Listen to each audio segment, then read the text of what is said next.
Hey, Jeff Gordon here with Ben Frederickson for the video edition of NetFront Presence. First, a quick plug.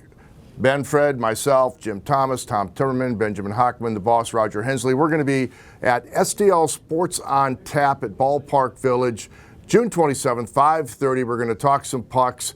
Come on down. We can share stories, maybe some you don't want to hear if you've going to eat dinner after we chat, because some of the behavior of the players is a little colorful. But we're going to talk about all that cool stuff on STL Sports on Tap at Ballpark Village. Well, Ben, Fred, Stanley Cup champion, St. Louis Blues. Kind of weird to say. Man, weird. It's weird to write. I keep going, wait, really? Just write it all out.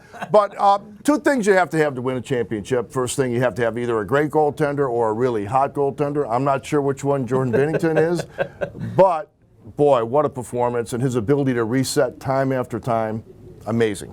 I think he was amazing from the moment that he got his first win. The Blues had more wins of any team from the moment that he got his first win, regular and postseason. His ability to bounce back after losses was outstanding. And his ability to, I think, just provide a swagger to his team. I mean, you heard Ryan O'Reilly talk at the NHL Awards about the heart of the team was Jordan Binnington. And it's a cold-blooded heart, and I don't know that it beats, but occasionally there's a sign of life there. And he really kind of, I think, transformed this team. He is out to prove all of his doubters wrong. He's out to prove that he can be this guy that was overlooked. And some of that he knows is on him, but man, he's locked in, and we're going to find out whether or not it's a one-season-long thing or this is the emergence of a very special player for the St. Louis Blues beyond just one remarkable season, because the Blues aren't going to let this guy get away. Now, the other aspect you have to win a cup, your team's got to keep finding new levels. It has to collectively become better and better and better. And that's an organic thing. You can do everything. You can bring in guys to give motivational talks. You can bring in former cup winners on your team. Ultimately, your team just has to keep finding ways to get better. And once again, somehow, some way, this team did that. Every time it looked bad, that's when they responded with their best. Yeah, the Blues could not bring in a former Cup winner on the team to talk to the team because it didn't have any. but you're right. You have to find a way to respond, and the Blues always found that way. There were so many times when we thought, okay, it's over.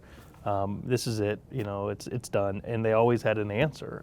They always answered after losses. One of the stats that stunned me was, I think in the last 16 games, they didn't lose back-to-back games. That's how good they were at punching right back. And I think it starts with a goalie who gives you a chance to win, as you said, and then it goes on to, it's a mentality thing. It's that warrior-like mentality they had on the road.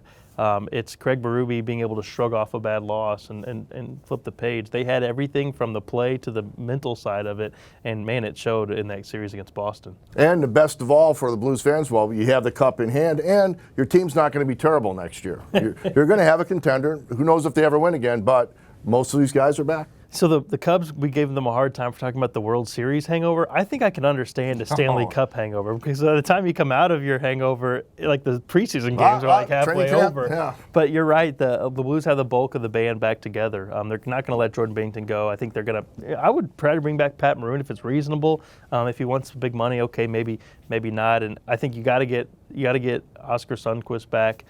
You have to get Ivan Barbashev back, and then some of the other guys, maybe some fledgling pieces come and go. But the bulk, the nucleus, is going to be there. Starting with Ryan O'Reilly, who I think is going to be a Blue through like the next 30 years, right? I think that's how long that contract is.